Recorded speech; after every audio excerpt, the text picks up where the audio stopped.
Feliz domingo, muy buenos días, muy buenas tardes. No sé a qué horas va a comenzar a pasar este video que estoy grabando hoy sábado. Su servidor Miguel, siempre gustoso y siempre agradecido de poder venir con ustedes a compartir, a predicar la palabra de Dios, a ver lo que la palabra nos puede decir a través de las escrituras, lo que el Espíritu Santo nos dice a través de las escrituras.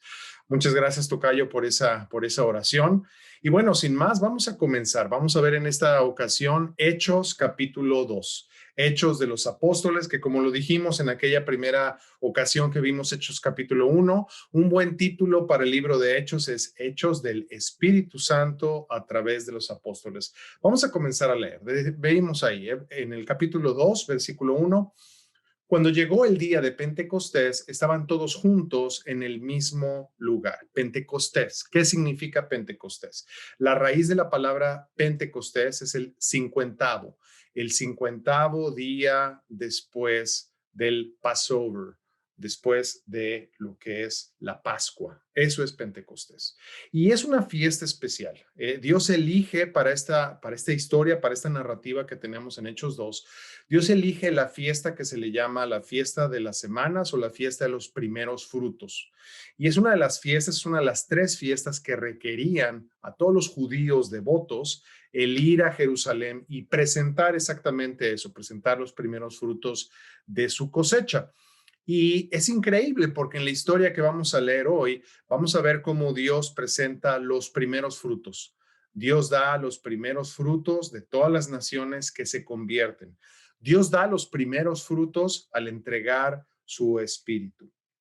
Vamos a continuar aquí para que tengamos un poco de referencia.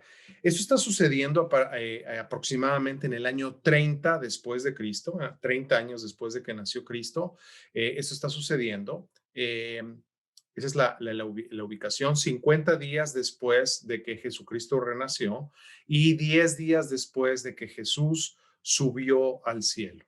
Ahí está colocado Pentecostés. Podemos leer mejor o podemos aprender más acerca del día de este festival de Pentecostés o de este festival de las semanas o de los primeros frutos en Éxodos capítulo 34 versículos 22 y 23 y también en Levítico 23 al 16. ¿Ok? Bueno, ahora vamos a continuar y vamos a leer versículos 2 y 4. Dice ahí, de repente vino del cielo un ruido como el de una violenta ráfaga de viento y llenó toda la casa donde estaban reunidos. Se les aparecieron entonces unas lenguas como de fuego que se repartieron y se posaron sobre cada uno de ellos. Todos fueron llenos del Espíritu Santo y comenzaron a hablar en diferentes lenguas según el Espíritu les concedía expresarse. El Espíritu de Dios desciende sobre ellos con poder, desciende con autoridad. Aquí está la promesa que Jesús les hizo en Juan capítulo 16, 7 al 14. Me voy yo, pero viene el Consolador, viene el Espíritu Santo. Entonces, esta es la inauguración de la entrega del Espíritu Santo con gran poder y de forma milagrosa. En Ezequiel 37, versículos 9 al 10, y en Juan 3, 8, vemos ejemplos también de cómo se compara o cómo se habla del Espíritu de Dios y del viento. El origen de la palabra espíritu en hebreo es ruaj o aliento. Y también hace referencia al aliento divino, a cuando Jesús sopló en ese hombre de barro que él había creado y le dio el hálito de vida. Entonces, no es casualidad, no es sorprendente que el Espíritu de Dios se manifieste en esta historia, no como una paloma con el bautizo de Jesús, sino se manifiesta como un viento y lenguas de fuego. Vamos a continuar, por favor. Versículos 5 al 11. Dice aquí, estaban de visita en Jerusalén judíos piadosos, procedentes de todas las naciones de la tierra. Al oír aquel bullicio, se agolparon y quedaron tan pasmados porque cada uno los escuchaba hablar en su propio idioma. Desconcertados y maravillados decían, ¿no son galileos todos estos que están hablando? ¿Cómo es que cada uno de nosotros los oye hablar en su lengua moderna? Partos, medos y elamitas, habitantes de Mesopotamia, de Judea y de Capadocia, del Ponto y de Asia, de Frigia y de Pánfila, de Egipto y de las regiones de Libia cercanas a Cirene, visitantes llegados de Roma, judíos y prosélitos, cretenses y árabes. Todos por igual os oímos proclamar en nuestra propia lengua las maravillas de Dios. Proclamar las maravillas de Dios. Esto es importante. Aquí Pedro y los apóstoles no comienzan a hablar de ellos mismos, no están hablando de un nuevo sistema tributario o de un nuevo sistema religioso, no están hablando de un nuevo sistema de leyes o de tradiciones, no. Ellos están hablando de las maravillas de Dios. Y esto es algo fundamental. El Espíritu de Dios, el Espíritu Santo, se manifiesta para darle gloria a Dios, para que podamos sentir, saber y ver la presencia del Santísimo, la presencia de Dios aquí en este valle de lágrimas, en este lugar donde a diestra y siniestra tú ves llanto, sufrir, mentiras, enfermedad, muerte. Aquí es donde se manifiesta el Espíritu del Dios vivo para darle gloria a su santo nombre. Continuamos, por favor. Desconcertados, versículo 12.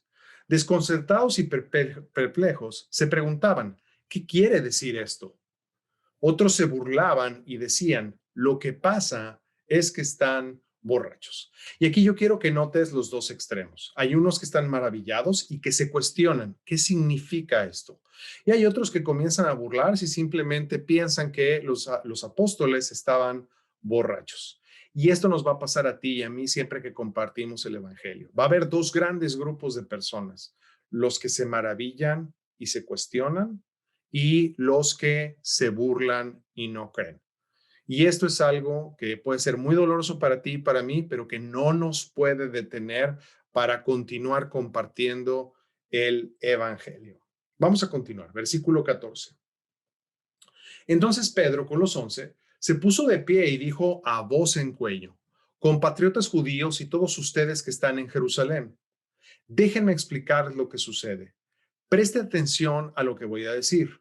Estos no están borrachos como suponen ustedes. Apenas son las 9 de la mañana. En realidad lo que pasa es lo que anunció el profeta Joel. Sucederá en los últimos días, dice Dios, derramaré mi espíritu sobre todo el género humano. Los hijos y las hijas de ustedes profetizarán, tendrán visiones los jóvenes y sueños los ancianos. En esos días derramaré mi espíritu aún sobre mis siervos y mis siervas y profetizarán. Arriba en el cielo y abajo en la tierra mostraré prodigios, sangre, fuego y nubes de humo. El sol se convertirá en tinieblas y la luna en sangre, antes que llegue el día del Señor, día grande y esplendoroso. Y todo el que invoque el nombre del Señor será salvo. Aquí hay dos cosas que me impactan. Uno, el valor de Pedro. Esta es la primera vez en la que Pedro ya se había parado y había hablado delante de más o menos 120 creyentes. Eso lo vimos en el capítulo 1. Pero aquí tienes a Pedro, aquí tienes a Pedro parándose delante de miles de personas que venían de diferentes naciones a Jerusalén para este festival que estábamos hablando. Mucho valor se requiere para hablar en voz en cuello y para hablarles acerca de lo que el Espíritu le revela, el profeta Joel, ¿ok? Y cómo se está dando este Espíritu Santo para que los hijos y las hijas, los siervos y las siervas profeticen. Donde profetizar, lo estudiábamos con alguien, hoy tuvimos la oportunidad de tener un estudio y hablábamos acerca de profetizar y de los profetas y de que no solamente es predecir el futuro, sino profetizar es hablar de la palabra de Dios, hablar lo que dice Dios, tener una relación con Dios cercana y saber escuchar qué es lo que nos dice Dios.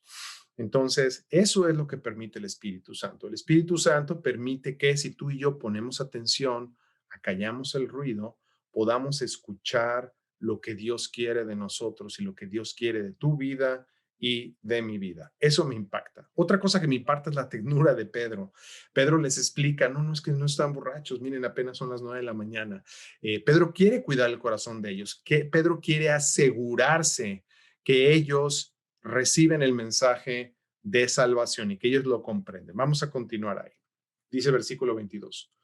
Pueblo de Israel, escuchen esto.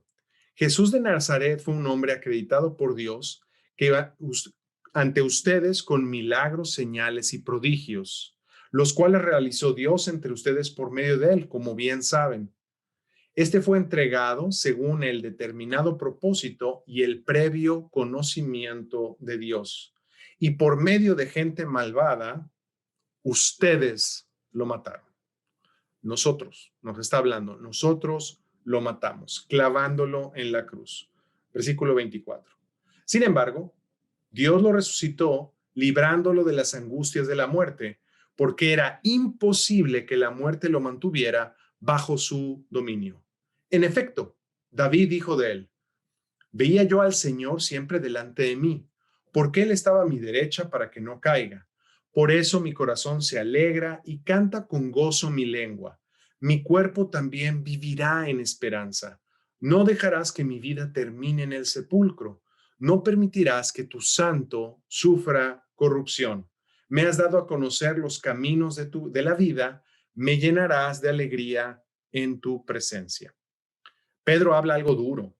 Pedro habla de que ustedes lo crucificaron, ustedes lo mataron. Y esto es algo importante para que nos preguntemos, ¿de verdad tú crees esto? ¿De verdad tú crees que, por ejemplo, si ya estás bautizado, como yo, como su servidor, que tenemos el privilegio y la honra, ¿no? Y la gloria, por la gloria sea Dios, de haber recibido el bautismo? Ok. ¿De verdad te ves al espejo y crees que eres una buena persona? Sin Jesús en tu vida, sin la palabra de Dios, ¿eres bueno? ¿Tienes un buen corazón? Lo que nace de tu mente, lo que nace de tus pensamientos, lo que nace de tus sentimientos, ¿es bueno? Ahora, si aún no estás bautizado, ¿de verdad crees que eres bueno? Haces este ejercicio de compararte, no, yo no mato, yo no robo, no, yo pago mis impuestos, no. ¿De verdad haces este ejercicio? ¿Cómo ves tu vida sin Dios? Aquí tienes una multitud de judíos devotos, una multitud de judíos que estaban siguiendo la tradición, que estaban siguiendo el mandato de ir a Jerusalén para esta fiesta, que era una fiesta muy importante. Era una fiesta donde no llegabas con las manos vacías, era una fiesta donde llegabas con tus ofrendas, con tus primeros frutos. Esta es gente devota. Y esta gente devota necesita de la salvación. Esta gente devota necesita escuchar acerca de Jesús de Nazaret, el Mesías, el Hijo de Dios, que fue crucificado por ti y por mí, que dio su vida por nosotros. Aún ellos en su devoción, aún ellos en su conocimiento de la palabra, aún ellos en su esfuerzo y en su sacrificio de ir a Jerusalén, aún ellos requieren salvación. ¿Tú requieres salvación? ¿Qué te dice Dios? ¿Qué te dice tu corazón? ¿Tú requieres de la salvación? Piénsalo, por favor. Vamos al versículo 29. Hermanos, permítanme hablarles con franqueza acerca del patriarca David, que murió y fue sepultado y cuyo sepulcro está entre nosotros hasta el día de hoy. Era profeta y sabía que Dios le había prometido bajo juramento poner en el trono a uno de sus descendientes. Fue así como previo a lo que iba a suceder, refiriéndose a la resurrección del Mesías, afirmó que Dios no dejaría que su vida terminara en el sepulcro, ni que su fin fuera la corrupción. A este Jesús, Dios, Dios lo resucitó y de ello nosotros somos testigos. Exaltado por el poder de Dios y habiendo recibido del Padre el Espíritu Santo prometido, ha derramado esto que ustedes ahora ven y ahora oyen. David no subió al cielo y sin embargo declaró, dijo el Señor a mi Señor, siéntate a mi derecha hasta que ponga a tus enemigos por estrado a tus pies. Por tanto, sépalo bien todo Israel, que a este Jesús, a quien ustedes crucificaron, Dios lo ha hecho Señor y Mesías. Y queda claro que en la tradición judaica, en la tradición hebrea, se esperaba al Mesías. Pedro se está asegurando y Pedro está comunicándose con interlocutores que comparten la fe judía. Pedro se está asegurando de que ellos comprenden de que ya no están esperando al Mesías, ya no tienen que esperar más. El Mesías llegó en la persona de Jesucristo, en el Jesús de carne y hueso, en el Jesús que hizo milagros, como dice él, delante de todos ellos, de parte de Dios. En ese Jesús que entregó la vida y que fue llevado al matadero como una oveja, en ese Jesús donde otra vez repite, ustedes lo crucificaron. Pregunta, ellos no habían tomado el martillo y ellos no habían tomado los clavos. ¿Por qué Pedro les dice, ustedes lo crucificaron? ¿Por qué Pedro elige decirle esto a un grupo de judíos devotos? Porque tú y yo necesitamos salvación. Porque tú y yo en nuestro pasado hemos pecado. Porque tú y yo en nuestros mejores esfuerzos estamos muy, pero muy por debajo de la santidad de Dios nuestro Señor. Porque tú y yo requerimos de esa salvación. Una salvación que no nos podemos ganar. No nos podemos ganar con obras, no nos la podemos ganar con actos. Es un regalo. Ahora quiero que veas cómo reacciona esta gente. Y quiero que te preguntes cómo va a reaccionar tu corazón. Déjame comentarte que he tenido interacciones con personas que me dicen, después de escuchar mensajes de este tipo, wow, qué bien predicas. Es increíble el don que Dios te ha dado. Cómo me gusta escucharte predicar. Y eso me llena de tristeza. Te voy a compartir por qué. Vas a ver ahora la reacción de este grupo de judíos y vas a ver ahora que ninguno de ellos, al menos la Biblia, no pone por escrito, eso no es fundamental para Dios. Dios no nos ha hablado acerca de la elocuencia de Pedro, la firmeza de su voz, no nos ha hablado de si fue una gran presentación. Eso no importa. Es que eso no importa. Vas a ver la reacción de la gente. Lo que yo ansío, lo que Dios ansía en ti y en mí es ver nuestra reacción, es decir, nuestra acción, nuestro caminar, nuestro arrepentimiento. Ahora vas a ver por qué. Versículo 37. Cuando oyeron estos, todos se sintieron profundamente alegres, ¿no?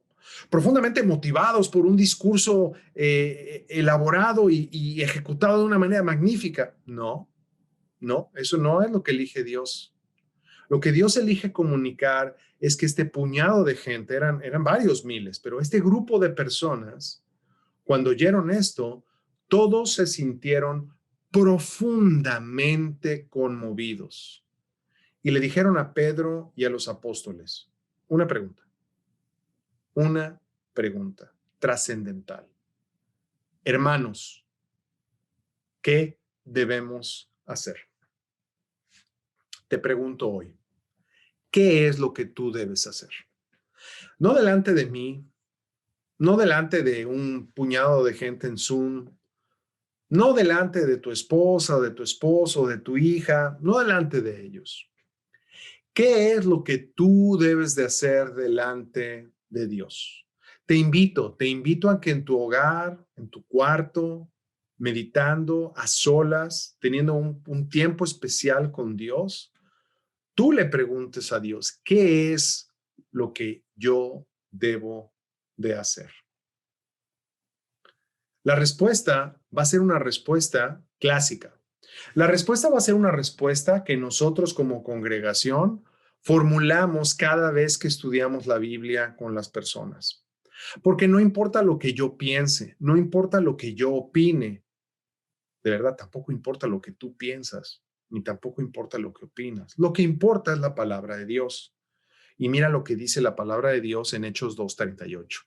Dice, Pedro les contesta, ante la pregunta, ¿qué debemos hacer? Arrepiéntanse y bautícense cada uno de ustedes en el nombre de Jesucristo. ¿Para qué? para el perdón de sus pecados. Les contestó Pedro. Y recibirán el don del Espíritu Santo. Hechos del Espíritu Santo de los apóstoles.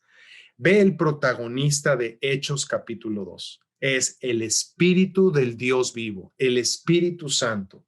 El objetivo, la reacción es bautízate para el perdón de tus pecados para que recibas el don del Espíritu Santo. Versículo 39. En efecto, la promesa es para ustedes, para sus hijos y para todos los extranjeros, es decir, para todos aquellos a quienes el Señor, nuestro Dios, quiera llamar. Pausa. Importante. Tu corazón y mi corazón. No es para quien tú quieres salvar, no es para quien tú quieres estudiar la Biblia, no es para quien tú quieres que se convierta. Desafortunadamente no.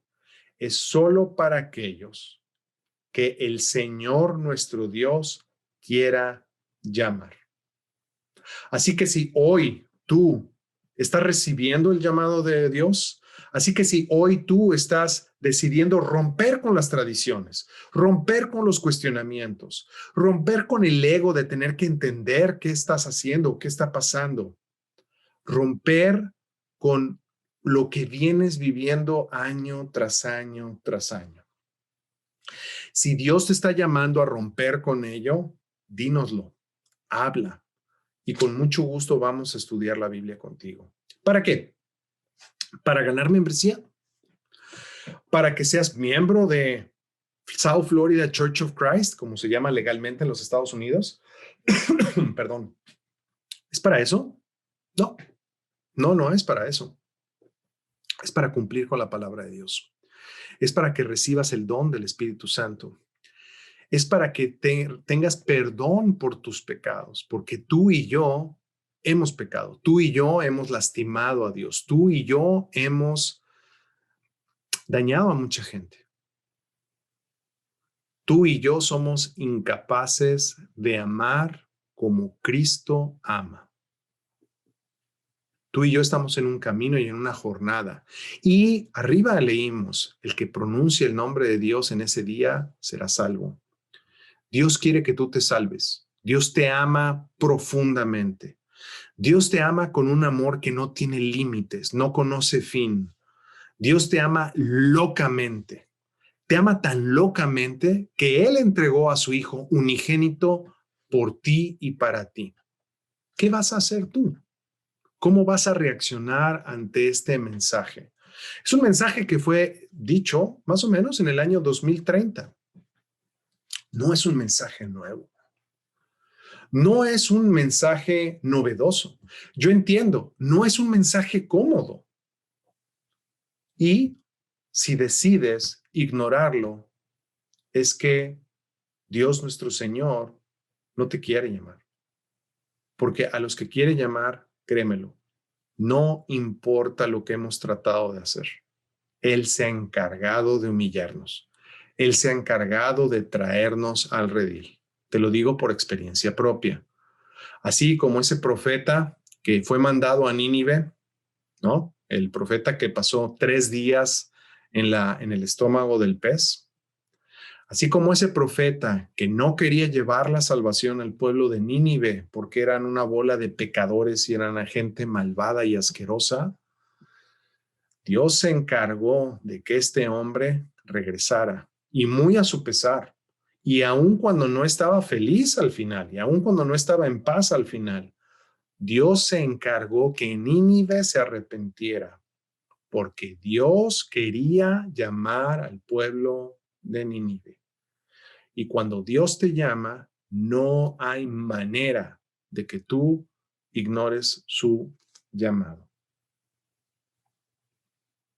Y con muchas otras razones los exhortaba insistentemente, sálvense de esta generación perversa. En esa época, en el año 2030, perdóname, hace 2030 años, en el año 30 de nuestra era, ya se hablaba de que la generación es perversa. ¿Te suena familiar? Esa perversidad es humana, esa perversidad es atávica al corazón del hombre. Esa perversidad no viene de social media o de YouTube o de Internet. Esa perversidad está dentro de ti y dentro de mí. Esa perversidad es del pecado de la carne. Sálvate de esta generación perversa, te dice Dios, hoy a ti, ahora, a través de Hechos capítulo 2. Sálvate. Escucha a Dios hablándote. Sálvate. ¿Cómo? Estudiando su palabra.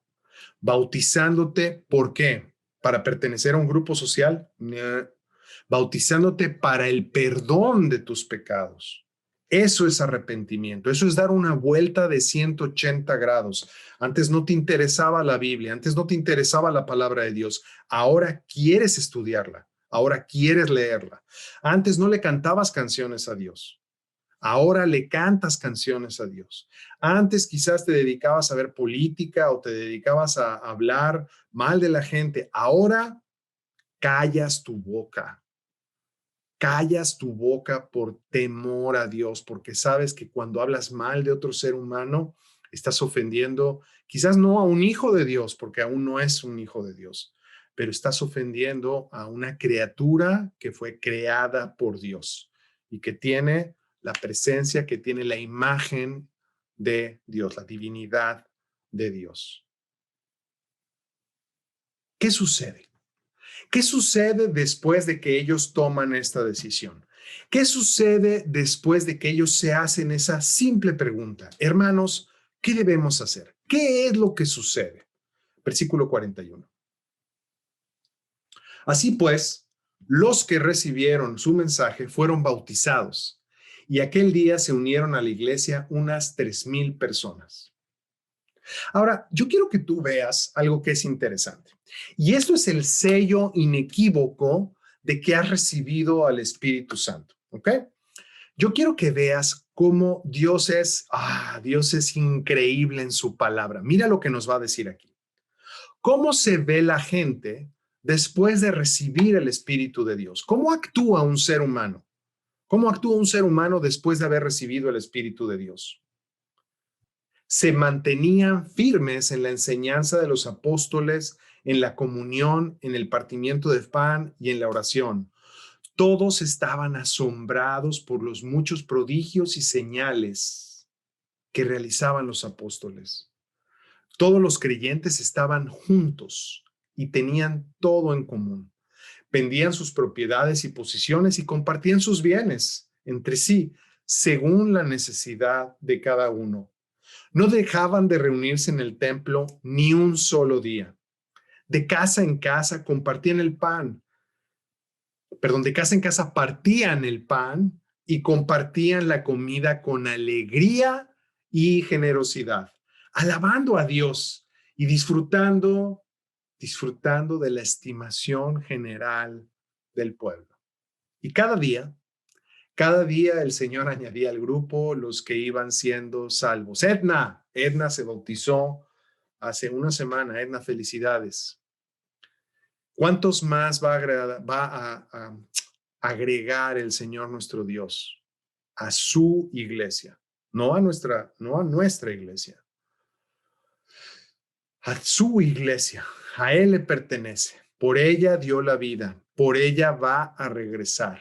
Eres parte, si lo decides, eres parte de algo increíble. Eres parte de algo sagrado. Eres parte de la novia de Cristo. Por ella, Él da la vida. Él dio la vida. Y Él viene por ella. Él viene por nosotros. Él viene para restituir a la nueva Jerusalén. Él viene para reinar con justicia. Él viene para que tú y yo vivamos un ratito con Dios. Los domingos, unas cuantas canciones y nos vamos. No, Él viene para que todos los días podamos tener koinonía, ese amor que en griego significa que damos la vida por uno por el otro, que nos amamos, que lloramos juntos. Gracias congregación. No hemos parado de orar por la gente que está enferma, por toda nuestra gente que está enfermita. Ha habido hermanos aquí que han sufrido pérdidas. Hemos llorado también con ellos. No es fácil. La jornada no es fácil. Recuerda el password para entrar todos los domingos y todos los jueves a nuestros servicios. Perseverando. Persevera, iglesia. Persevera en amar. Persevera en leer las escrituras. Persevera en creer. Persevera en creer que cuando oramos, cuando tú y yo oramos, se desata un poder divino. Cuando tú y yo oramos de verdad por lo que Dios ansía, por lo que Dios quiere, se desata el poder magnificente, imparable, inequívoco, que transforma vidas. Vidas transformadas por el Espíritu Santo. Vidas llenas de gozo, de alegría. Vidas rosas, vidas donde no hay necesidades, vidas donde no hay dolor. Falso. Claro que no. Esas son las circunstancias. Y sin importar las circunstancias, el Espíritu de Dios impregna su iglesia.